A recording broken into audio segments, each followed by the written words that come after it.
perbedaan. Di kita ada agenda dalam jangka pendek yang mendasar, yang membuat kita harus melakukan perubahan. Apa itu?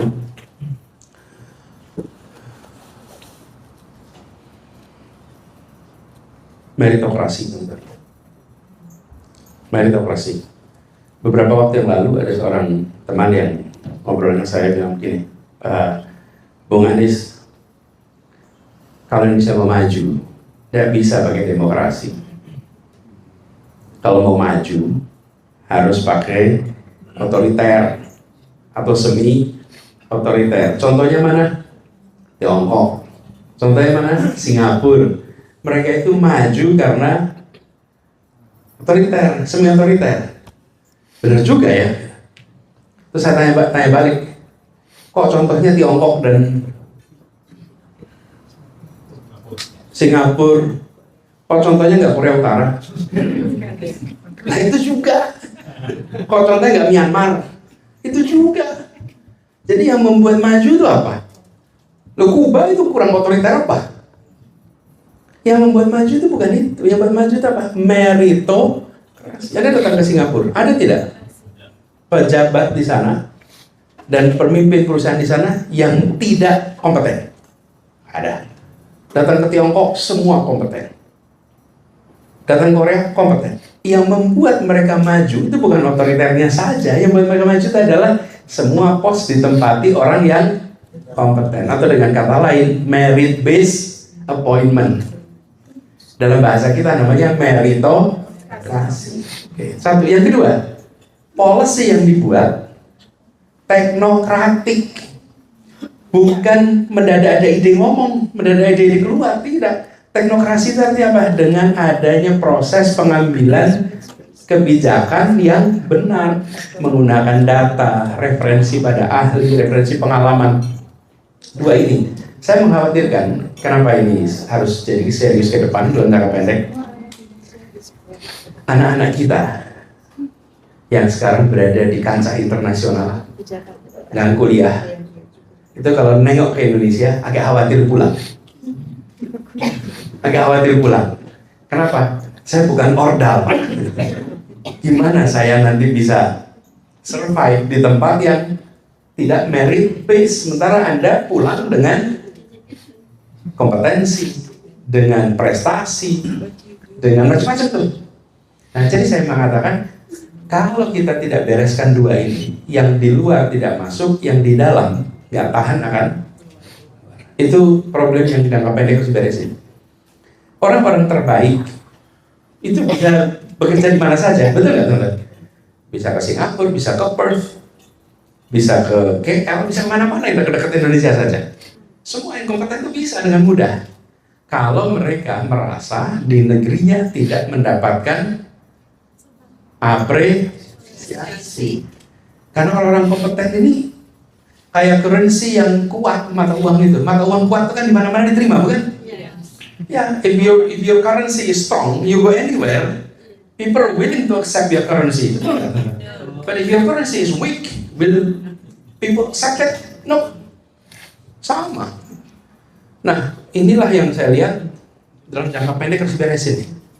Itulah sebabnya PR perubahan ini serius kita kerjain.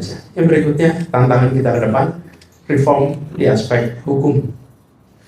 Teman-teman merasakan bukan? Kepastian hukum itu penting. Kepastian hukum ini penting, dan saya rasa semua yang pernah hidup di negara dengan aturan hukum yang tertib itu merasakan ada kepastian. Di Indonesia ini salah satu tantangan utama yang kita hadapi, reform di sini. Nah, ini semua, Bapak sekalian, teman-teman, ini tidak bisa dikerjakan bottom up. Ini dikerjakannya harus top down. Ini top down, nggak pernah yang namanya reform urusan sebesar ini dikerjakannya bottom up, top down. Karena itu kita berharap sekali di pemerintahan sekarang ini ada keseriusan untuk membereskan persoalan ini.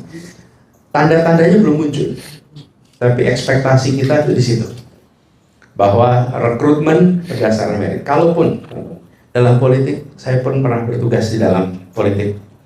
Saya pernah berada di pemerintahan, di kementerian maupun di DKI. seringkali aspirasi yang dititipkan tidak selalu sesuai dengan apa yang kita harapkan. Selalu ada kompromi. Tapi hidup juga perlu begitu, bukan? Suami istri nggak pakai kompromi. Penuh dengan kompromi. Suami maunya A, istri maunya B, hasilnya B.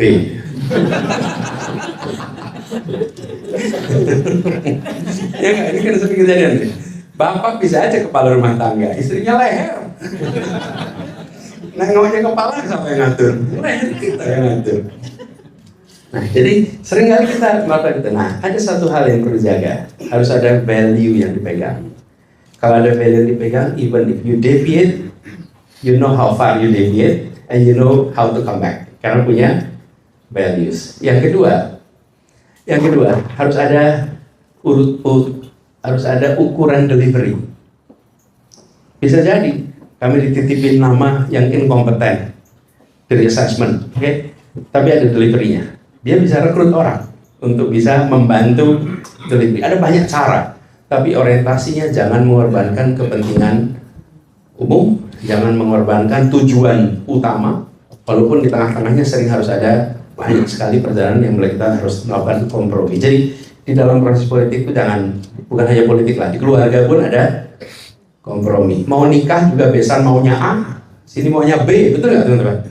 Akhirnya kemudian cari jalan keluar, selalu itu ada. Nggak mungkin dalam hidup tidak akan ada, tetapi values-nya itu yang dipegang. Nah, ini teman-teman beberapa catatan pembuka.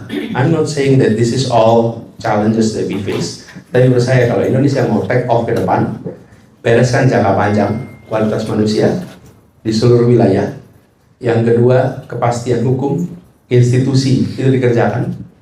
Yang ketiga, berikan kesempatan kepada orang-orang yang kompeten untuk pegang kewenangan dan diiringi dengan proses pengambilan keputusan yang berbasis kepada teknokratik sehingga masalah-masalah yang kita hadapi bisa diselesaikan dengan baik. PR-nya banyak, tapi bangsa kita ini ulet. Dari dulu tahan, terbanting-banting juga nggak banyak mengeluh.